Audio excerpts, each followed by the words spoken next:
This is Matthew Cratter from Bitcoin University, and today I want to talk about the death of the petrodollar.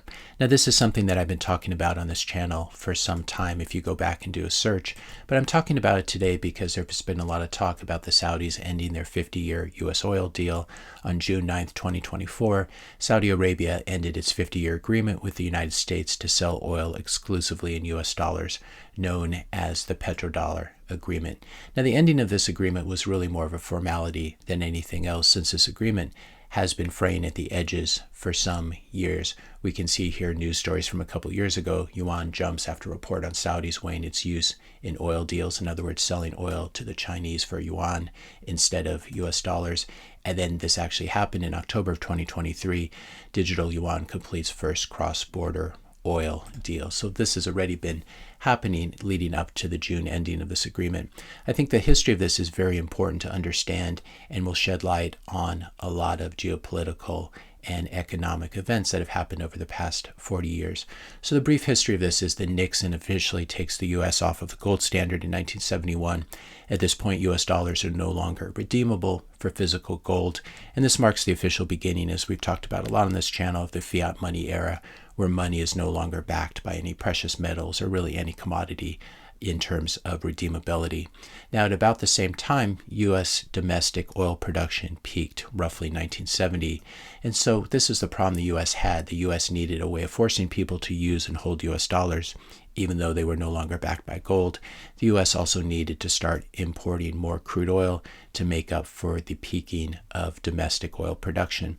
So how to kill two birds with one stone? It was really a quite brilliant solution, though it had many negative repercussions as well. The solution was this: get the largest oil producer in the world, Saudi Arabia, to agree to sell its oil only for U.S. dollars, not for any other currency, and this creates natural global demand for U.S. dollars, since everyone needs to get some U.S. dollars in order to buy crude oil. Next part of this agreement, persuade the Saudis to recycle these U.S. dollars back into U.S. government bonds, and at the time this was kept very secret, but this is in fact what happened. Voila, you have the birth of the petrodollar. The U.S. gets to print up lots of funny money and buy a really valuable global commodity with it, namely crude oil. The U.S. gets to corner the market on petrocurrencies and thus prevent a potential petro ruble from giving the USSR an advantage in the Cold War. I believe the USSR was a very poor producer of oil at that point. It had a lot of oil underground, but thanks to its very poor economic system, it was unable to extract that. So they were still importing oil, and they needed to use dollars, and that was a big problem for them during the Cold War. Another part of this agreement, U.S. agrees to give some military protection to Saudi Arabia, sell them a lot of weapons, and most importantly, keep the Strait of Hormuz in the area open for global oil trade. Now, this was very good for the U.S. as well, because by recycling the U.S. dollar back into the U.S., the Saudis helped and have helped to finance out-of-control U.S. government deficit spending by buying U.S. government bonds and thus keeping interest rates lower than they otherwise would have been in the U.S. This was all accomplished by Henry Kissinger, who was Secretary of State at the time, as well as Nixon's Treasury Secretary in 1974. So what was the net effect? The net effect was the U.S. dollar became implicitly backed by, though not redeemable for, and this is a very important distinction, but the U.S. dollar became implicitly backed by the crude oil market, as well as all the other global commodity markets using U.S. dollars, and they'd been moving towards this over the years anyway. So this is one factor behind the startling rise in oil prices in the early 1970s in U.S. dollar terms that has never been reversed. We can see the time of the petrodollar agreement was roughly 1974, and oil has never traded below $10 a barrel since then. If you're enjoying this video so far, I just ask you to help to support my work here. Subscribe to the channel, leave a like, leave a comment, and share this video with a friend or family member. Now, the global oil market cap, as we said, had to be expanded through higher U.S. dollar prices. That's what this chart tells us, so that it was much closer in size to the value of all outstanding U.S. dollars.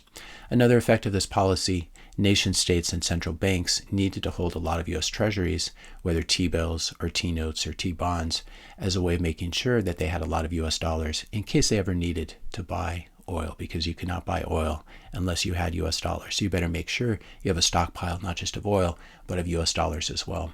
Another effect of this policy it was on U.S. foreign policy. The U.S. will kill you if you try to sell your oil for any other currency than U.S. dollars. And I think this sheds some interesting light on the U.S.'s geopolitical escapades in the early 2000s. In November of 2000, this came out, Baghdad moving to the euro. Iraq is going ahead with its plans to stop using the U.S. dollar in its oil business. In spite of warnings, the move makes no financial sense. So this was from 2000, and we all know what happened in 2003. This is an article from February of 2003. Iraq nets handsome profit by dumping the dollar for the euro, but this ended up leading to the invasion of Iraq. Same thing happened to Gaddafi. Central to Gaddafi's vision for United Africa was a common African currency made from gold, and Gaddafi planned to quit selling Libyan oil in U.S. dollars. And we know what happened to Gaddafi as well. Now, none of this is to excuse the many bad things that Saddam and Gaddafi did to their own people or abroad, but I think this is helpful in shining a light on the role that monetary systems play in geopolitics. And it also helps to explain why the U.S. invaded Iraq instead of Saudi Arabia, when those guys who, quote unquote, did something in New York City were mostly Saudis. We did not invade Saudi Arabia, of course.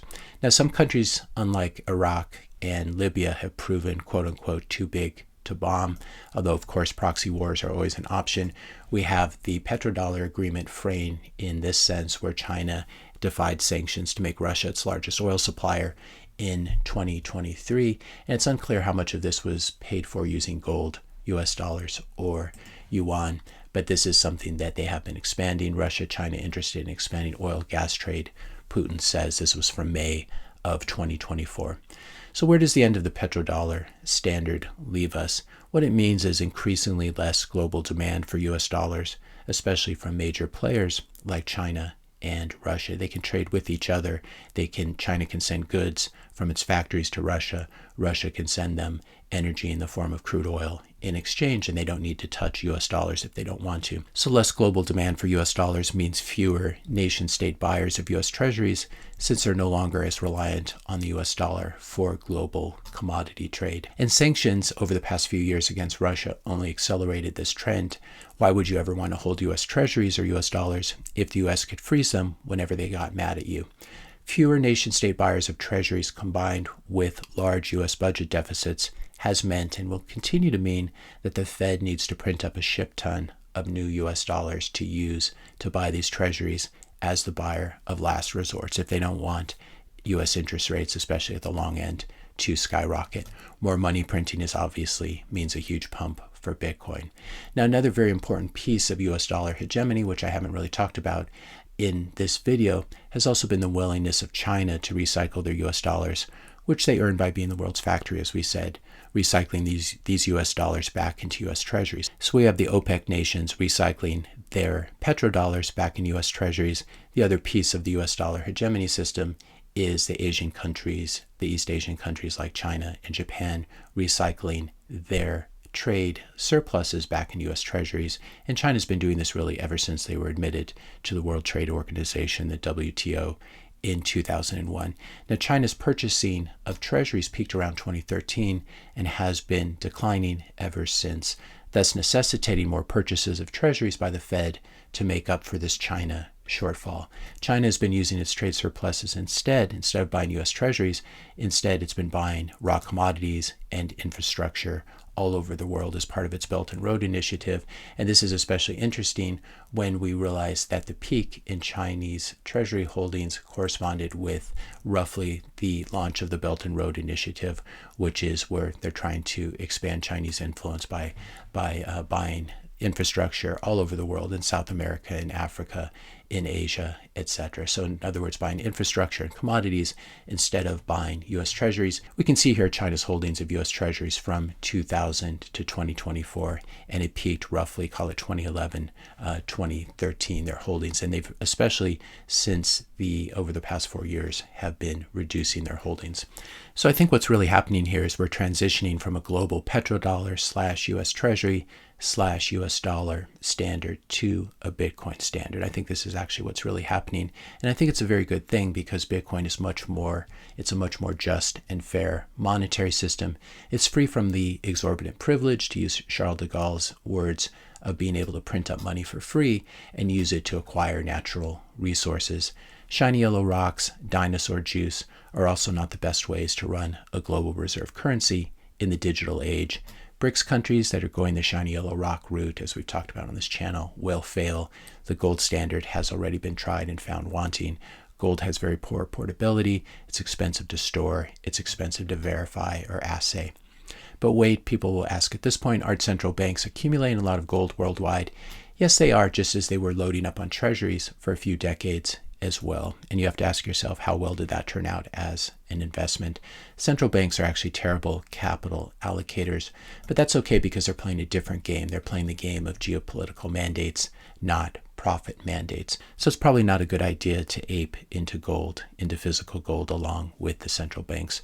Now, the most forward-looking countries like El Salvador, for example, and their central banks will accumulate Bitcoin instead of loading up on US Treasuries or precious metals. The Bitcoin accumulation arms race, you might call it, is only just getting started. Today, it's Wall Street, spot Bitcoin ETFs, and corporations like MicroStrategy and its imitators. The next stage is frantic accumulation of Bitcoin by central banks and nation states. This is what we are going to see over the next 10 years. What an amazing time to be alive. The petrodollar is dead. It's dying. Long live Bitcoin. And I think Satoshi was right when he said you might want to get a little bit more Bitcoin just in case it catches on. If you found this video helpful, here are the two most important ways that you can help to support my work here at the channel. You can, of course, click that subscribe button. That really helps me with the YouTube algorithm. Another thing that really helps me with the YouTube algorithm is if you click the join button and become a channel member. There are two ways of doing that, or three ways of doing that. If you're on desktop or laptop, you should have a join button right here, which you can click, and then you'll see that you can join at two levels: the humble Bitcoin pleb for $2.99 a month, or the toxic Bitcoin maxi for $4.99 a month. You get access to some special badges, and at the higher level, you get access to 1 or 2 extra members only videos every month. So that's one way that you can support the channel. You can join and you can cancel anytime. If you're having trouble with that join button, it sometimes doesn't appear on the mobile app, you can go into the description notes and there's a link right here. Get your channel membership here, and I'll also put it into a pinned comment at the top of the comment section, and you can click on that and join if you so choose. If you enjoyed this video, be sure to hit the subscribe button, hit the like button, leave this video a comment, suggestion for future video, share this video with a few friends, and be sure to hit the notification bell so you can be notified when I publish my next video. Thanks all for watching, and I'll see you in the next video.